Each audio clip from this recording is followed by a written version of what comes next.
नमस्कार दोस्तों, आज के इस वीडियो में क्लास 11 हिस्ट्री का टॉप 40 ऑब्जेक्टिव प्रश्न को देखने वाले हैं फ्रेंड्स, जो 28 फरवरी के एग्जाम के लिए बहुत ही महत्वपूर्ण होने वाला है। यहां से दोस्तों आप लोगों के एग्जाम में बहुत सारे प्रश्न देखने को मिलेंगे, तो वीडियो को पूरा देखिएगा ताकि आपका एक भी प्रश्न ना छूटे। इससे पहले दोस्तों मैंने हिस्ट्री का set 1, geography, political science, Hindi elective, Hindi core, ये सारे सब्जेक्ट का वीडियो अपलोड कर दिया है। अगर अभी तक आपने नहीं देखा है तो प्लेलिस्ट में जाके देख ले दोस्तों, क्योंकि ये आपके एग्जाम के पॉइंट ऑफ व्यू से काफ़ी महत्वपूर्ण है। आप लोगों के एग्जाम में सारा प्रश्न यहीं से देखने को मिलेंगे, तो आप वीडियो को दोस्तों एक बार सभी वीडियो को जरूर देख लें। आज मैं आप लोगों का हिस्ट्री का सेट 2 बताने वाला हूं। तो देखिए दोस्तों, पहला नंबर क्वेश्चन है वो आपके स्क्रीन पे है, और जिस प्रकार से दोस्तों मैं आप लोगों को प्रश्न बता रहा हूं सेम टू सेम इसी प्रकार से आपके एग्जाम में प्रश्न देखने को मिलेंगे। पहला नंबर प्रश्न देखिए दोस्तों, आपके स्क्रीन पे है, मेसोपोटामिया का शाब्दिक अर्थ क्या होता है। ठीक है, मेसोपोटामिया का शाब्दिक अर्थ क्या होता है। तो इसका राइट आंसर हो जाएगा दोस्तों, दो नदियों की बीच की भूमि। ठीक है, ऑप्शन नंबर ए इसका करेक्ट आंसर हो जाएगा। मेसोपोटामिया की जो सभ्यता है दोस्तों, ये दो नदियों के किनारे विकसित हुई थी, दजला और फरात। ठीक है, इसको भी आपको याद करना है क्योंकि ये सवाल भी बहुत बार पूछा जा चुका है जैक बोर्ड के द्वारा। आगे देखिए, दूसरा नंबर प्रश्न है, अस्सरिया सभ्यता की राजधानी कहाँ थी। ठीक है, अस्सरिया सभ्यता की राजधानी कहाँ थी। तो इसका जो सही आंसर हो जाएगा दोस्तों, ऑप्शन नंबर ए। ठीक है, ऑप्शन नंबर ए जो है ये बिल्कुल करेक्ट आंसर हो जाएगा, बेबीलोन। आगे देखिए, तीसरा नंबर प्रश्न है, सुमेर का शाब्दिक अर्थ क्या है। ठीक है, सुमेर का शाब्दिक अर्थ क्या है। तो इसका राइट आंसर हो जाएगा, ईंटों से बने शहर। ठीक है, सुमेर का जो अर्थ होता है दोस्तों, ईंटों से बने शहर। ऑप्शन नंबर ए जो है ये बिल्कुल करेक्ट आंसर है। आगे देखिए, 4 नंबर जो प्रश्न है, मेसोपोटामिया की सभ्यता जो पट्टिकाएं पाई गई है उनमें किन जानवरों की चित्र की प्रधानता है। मतलब दोस्तों, जो मेसोपोटामिया की खुदाई हुई थी उसमें कौन कौन से जानवर का चित्र मिलता है। ठीक है, बैल, रोटियां, मछलियां, ये तीनों करेक्ट आंसर है दोस्तों, इसलिए इसका सही आंसर हो जाएगा इनमें से सभी। ऑप्शन नंबर डी जो है ये सही आंसर है। आगे देखिए, 5वां नंबर प्रश्न है, कुम्हार के चाक का आविष्कार किस सभ्यता की देन है। सिंधु घाटी सभ्यता की देन, चीन की सभ्यता, क्रीट की सभ्यता, मेसोपोटामिया की सभ्यता। तो इसका जो सही आंसर हो जाएगा दोस्तों, मेसोपोटामिया की सभ्यता। ऑप्शन नंबर डी जो है ये बिल्कुल करेक्ट आंसर है। आगे देखिए, 6 नंबर जो प्रश्न है, मेसोपोटामिया की प्रमुख उपज फसल कौन सी थी। ये बहुत महत्वपूर्ण सवाल है दोस्तों, जैक बोर्ड के द्वारा हर साल पूछा जाता है और इस साल भी पूछा जाएगा। तो इसका राइट आंसर हो जाएगा गेहूं। ठीक है, ऑप्शन नंबर ए जो दिख रहा है ये बिल्कुल करेक्ट आंसर है। आगे देखिए, 7 नंबर जो प्रश्न है दोस्तों, झूलते बाग। ठीक है, झूलते बाग किस सभ्यता की देन थी। तो ये दोस्तों बेबीलोन सभ्यता की देन थी। ऑप्शन नंबर बी जो है ये सही आंसर है। अगला प्रश्न देखिए, 8 नंबर प्रश्न है, बेबीलोन में झूलते बाग का निर्माण किस शासक ने करवाया। तो इसका सही आंसर हो जाएगा दोस्तों, ऑप्शन नंबर ए। ठीक है, नबूकदनेस्सर। ऑप्शन नंबर ए जो है ये बिल्कुल करेक्ट आंसर है। आगे देखिए, अगला जो प्रश्न है, 9 नंबर प्रश्न, किस पुस्तक में जल पलावन की घटना आती है। ये बहुत महत्वपूर्ण सवाल है दोस्तों, हर साल पूछा जाता है और इस साल भी पूछा जाएगा। इसका जो सही आंसर हो जाएगा बाइबल। ठीक है, ऑप्शन नंबर ए जो है ये बिल्कुल करेक्ट आंसर है। 10 नंबर प्रश्न देखिए, मिस्र की सभ्यता का विकास किस नदी के किनारे विकसित हुआ। जितना भी सभ्यता है दोस्तों वह नदी के किनारे ही विकसित हुआ है। ठीक है, यहाँ आपसे पूछा गया है कि जो मिस्र की सभ्यता है वह कौन सी नदी के किनारे विकसित हुआ था। तो इसका सही आंसर हो जाएगा नील नदी। ठीक है, ऑप्शन नंबर ए जो है ये करेक्ट आंसर है। आगे देखिए, अगला प्रश्न 11 नंबर प्रश्न दोस्तों, रोमन साम्राज्य में नाइट किन्हें कहा जाता है। ठीक है, रोमन साम्राज्य में नाइट किन्हें कहा जाता है। सीनेट के सदस्यों को, न्यायाधीशों को, साहूकारों को, अश्वारोहियों को। तो इसका करेक्ट आंसर हो जाएगा दोस्तों आपका ऑप्शन नंबर सी। ठीक है, अश्वारोहियों को। ऑप्शन नंबर सी जो दिख रहा है आपको बिल्कुल करेक्ट आंसर है। 12 नंबर प्रश्न देखिए दोस्तों, आपके स्क्रीन पे है, जब रोम जल रहा था तो रोम का कौन सा शासक बांसुरी बजा रहा था। ठीक है, मतलब दोस्तों कौन सा जो शासक है उसका जो राज्य है वह जल रहा है और मजे से वह जो है वह बांसुरी बजा रहा था। ठीक है, वह कौन सा शासक था। तो इसका राइट आंसर हो जाएगा नीरो। ठीक है, वह कौन सा शासक था, नीरो। ऑप्शन नंबर सी जो है ये करेक्ट आंसर है। 13 नंबर प्रश्न देखिए, पेपी रस कहाँ पाया जाता था। तो ये दोस्तों आपका नील नदी के किनारे पाया जाता था। ठीक है, ऑप्शन नंबर ए जो है ये सही आंसर है। अगला प्रश्न देखिए, रोम का इतिहास किसने लिखा। ये बहुत महत्वपूर्ण सवाल है दोस्तों, टाइटस लिवी ने, हॉरिस ने, प्लिनी ने, ओविड ने। तो इसका जो सही आंसर हो जाएगा दोस्तों ऑप्शन नंबर ए। ठीक है, टाइटस लिवी के द्वारा रोम का इतिहास लिखा गया था। आगे देखिए, 15 नंबर जो प्रश्न है, जुलाई माह का नाम किसके नाम पर पड़ा। इसको आप लोग आसानी से याद कर सकते हैं दोस्तों, जुलाई माह का नाम किसके नाम पर पड़ा। तो जूलियस सीजर हो जाएगा। ठीक है, यहाँ भी आपके देखिए जू से स्टार्ट हुआ है, यहाँ पे आपका जू से स्टार्ट हुआ है। ठीक है, तो इसको आपको आसानी से रिलेट करके याद कर सकते हैं। ठीक है, तो जुलाई जुलाई माह का नाम किसके नाम पर पड़ा है? तो Julius Caesar. Option number A जो है ये करेक्ट आंसर है। आगे देखिए 16 नंबर जो प्रश्न है आपका, रोमन साम्राज्य के राजनीतिक इतिहास के 3 मुख्य खिलाड़ी कौन थे?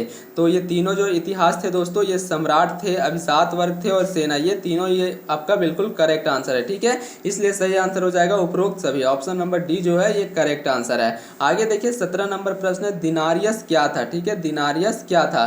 तो ये दोस्तों सोने का सिक्का था। ठीक है, ऑप्शन नंबर ए जो है ये करेक्ट आंसर है। आगे देखिए 18 नंबर प्रश्न है, निम्नलिखित में से, ठीक है, निम्नलिखित में से किसे रोमन साम्राज्य का हृदय कहा जाता है? लाल सागर को, काला सागर को, भूमध्य सागर को, कैस्पियन सागर को?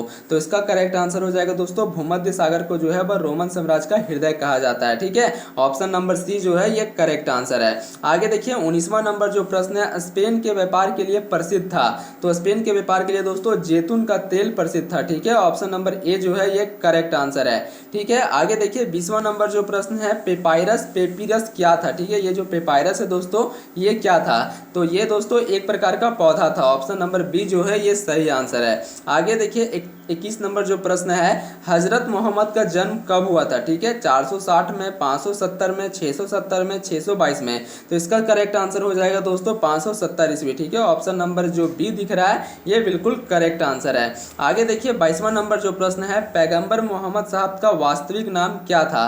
तो उसका जो वास्तविक नाम था दोस्तों ये हसन था। ठीक है, ऑप्शन नंबर बी जो है ये सही आंसर है। आगे देखिए 23वां नंबर प्रश्न है, जिम्मी किसे कहा गया है? ठीक है, जिम्मी किसे कहा गया है? तो जिम्मी दोस्तों ईसाइयों और यहूदियों को कहा गया है। ऑप्शन नंबर सी जो है ये बिल्कुल करेक्ट आंसर है। अगला प्रश्न देखिए 24वां नंबर जो प्रश्न है, हिजरी संवत का आरंभ कब से होता है? ठीक है, हिजरी संवत का आरंभ कब से होता है? तो इसका जो सही आंसर हो जाएगा दोस्तों ऑप्शन नंबर ए। ठीक है, ऑप्शन नंबर ए जो है ये बिल्कुल करेक्ट आंसर हो जाएगा 622 ईस्वी में। आगे देखिए दोस्तों 25 नंबर जो प्रश्न है, अल बरूनी ने किस पुस्तक की रचना की थी? तो अल बरूनी के द्वारा दोस्तों 2 पुस्तक की रचना किया गया था। ठीक है, एक है आपका तहकीक हिंद और एक है आपका किताबुल हिंद। दोनों को याद रखना है दोस्तों, दोनों में से किसी भी एक प्रश्न आपके एग्जाम में पूछा जा सकता है। ठीक है, तो इसका सही आंसर हो जाएगा तहकीक हिंद। ठीक है, ऑप्शन नंबर डी इसका करेक्ट आंसर है। और एक और आपको याद रखना है किताबुल हिंद। ठीक है, किताबुल हिंद का भी रचना दोस्तों अल बरूनी के द्वारा किया गया था। ठीक है, आगे देखिए 26 नंबर प्रश्न। 26 नंबर प्रश्न है दोस्तों, नई, ठीक है, नई फारसी कविता का जनक किसे माना जाता है? तो ये फ्रेंड्स रुदकी को माना जाता है। ऑप्शन नंबर सी जो है ये करेक्ट आंसर है। 27 नंबर प्रश्न देखिए, निम्नलिखित में कौन भूगोलवत्ता है? ठीक है, निम्नलिखित में भूगोलवत्ता कौन थे? तो इसका जो सही आंसर हो जाएगा दोस्तों ऑप्शन नंबर सी। ठीक है, अल ख्वारिज़मी। ऑप्शन नंबर सी जो है ये सही आंसर है। ठीक है, आगे देखिए 28वां नंबर जो प्रश्न है आपका, मोहम्मद साहब की पत्नी का नाम क्या था? तो मोहम्मद साहब की पत्नी का नाम दोस्तों खदीजा था। ठीक है, ऑप्शन नंबर ए इसका करेक्ट आंसर है। लेकिन अगर यहाँ पे माता का नाम पूछा जाए दोस्तों, क्योंकि दोनों सवाल में से आपके एग्जाम में हर साल एक सवाल पूछा जा सकता है। ठीक है, पत्नी का नाम था मोहम्मद साहब का खदीजा और माता का नाम था अमीना। ठीक है, दोनों को आपको याद कर लेना है। आगे देखिए 29वां नंबर प्रश्न है, किसने दूरबीन और कुतुबनीमा का आविष्कार किया? तो ये दोस्तों चीनियों के द्वारा किया गया था। ऑप्शन नंबर बी जो है ये सही आंसर है। आगे देखिए 30 नंबर प्रश्न है, गजनी सल्तनत का संस्थापक कौन था? ये बहुत ही आसान सा सवाल है दोस्तों, इसको आप लोग आसानी से याद कर सकते हैं। तो इसका सही आंसर हो जाएगा मोहम्मद गजनी। ठीक है, गजनी यहाँ पे बोला गया दोस्तों, तो इसमें गजनी किस में लगा हुआ है? इसमें ऑप्शन नंबर सी यहाँ पे। ठीक है, मोहम्मद गजनी, इस प्रकार से आप रिलेट करके याद कर सकते हैं। ठीक है, ऑप्शन नंबर सी जो है ये बिल्कुल करेक्ट आंसर है। आगे देखिए 31 नंबर प्रश्न है आपका, लुई 14वां, ठीक है, लुई 14वां के निरंकुशतम राजतंत्र को किसने संभव बनाया?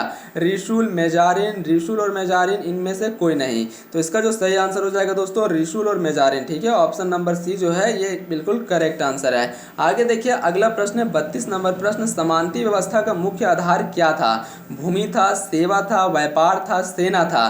तो इसका जो करेक्ट आंसर है दोस्तों ऑप्शन नंबर बी। ठीक है, सेवा। ऑप्शन नंबर बी जो दिख रहा है ये बिल्कुल करेक्ट आंसर है। आगे देखिए 33 नंबर प्रश्न है, डॉन किकजोट उपन्यास में किस वर्ग का प्रमुखता से चित्रण किया गया है? नाइटों का, बैरनों का, फ्रायरों का, बिशपों का? तो इसका जो करेक्ट आंसर हो जाएगा दोस्तों दोस्तों ऑप्शन नंबर ए नाइटो का। ठीक है, ऑप्शन नंबर ए जो है ये बिल्कुल करेक्ट आंसर है। 34 नंबर प्रश्न देखिए, रोमन चर्च का प्रधान कौन था। ठीक है, रोमन चर्च का प्रधान कौन था, तो इसका जो करेक्ट आंसर हो जाएगा दोस्तों पोप। ठीक है, पोप को जो है वह रोमन चर्च का प्रधान माना जाता था। आगे देखिए 35 नंबर प्रश्न है, टाइथ किस प्रकार का कर था, तो ये दोस्तों एक प्रकार का धार्मिक कर था। ठीक है, ऑप्शन नंबर सी जो है ये बिल्कुल सही आंसर है। आगे देखिए 36 नंबर प्रश्न है, धर्म सुधार आंदोलन के सर्वप्रथम प्रवर्तक कौन थे। ये बहुत महत्वपूर्ण सवाल है दोस्तों, जैक बोर्ड के द्वारा हर साल पूछा जाता है और इस साल भी पूछा जाता है। वैसे तो मैं जितना भी सवाल बता रहा हूँ सभी का सभी सवाल महत्वपूर्ण है, ये जैक बोर्ड के द्वारा हर साल पूछा जाता है, इसलिए दोस्तों मैं जितना भी सवाल बता रहा हूँ आपको एग्जाम से पहले सभी प्रश्न को कर लेना है। ठीक है, तो इसका जो सही आंसर हो जाएगा दोस्तों Martin Luther, option number A जो है इसका करेक्ट आंसर है। आगे देखिए 37 नंबर प्रश्न आपका, धर्म सुधार आंदोलन की शुरुआत कहाँ हुई थी, तो ये दोस्तों जर्मनी में हुआ था। ठीक है, ऑप्शन नंबर बी जो है ये सही आंसर है। आगे देखिए 38वां नंबर प्रश्न, 38 नंबर प्रश्न देखिए दोस्तों, 38वां नंबर जो प्रश्न है, समांतिवादी अधिकृत व्यवस्था की सबसे छोटी इकाई थी, तो इसका जो सही आंसर हो जाएगा दोस्तों नाइट। ठीक है, ऑप्शन नंबर ए जो है ये सही आंसर है। आगे देखिए 39 नंबर जो प्रश्न है, गुलाबों की लड़ाइयाँ कहाँ हुई थी, तो ये गुलाबों की जो लड़ाइयाँ हैं दोस्तों ये आपका इंग्लैंड में हुआ था। ठीक है, ऑप्शन नंबर बी जो है ये करेक्ट आंसर है। 40 नंबर प्रश्न देखिए, 40वां नंबर प्रश्न, डिवाइन कॉमेडी के लेखक कौन थे, तो इनके जो लेखक है दोस्तों ये दाते हैं, ऑप्शन नंबर ए जो दिख रहा है आपका बिल्कुल करेक्ट आंसर है। डिवाइन कॉमेडी के लेखक कौन है, तो दाते हैं। ये था दोस्तों हिस्ट्री का सेट 2 जिसका मैंने कंप्लीट सॉल्यूशन करा दिया। अगर आपको वीडियो अच्छी लगी हो तो चैनल को सब्सक्राइब कर ले, वीडियो को लाइक कर ले, दोस्तों के साथ शेयर करें। मिलते हैं दोस्तों नेक्स्ट वीडियो में, तब तक के लिए जय हिंद जय भारत।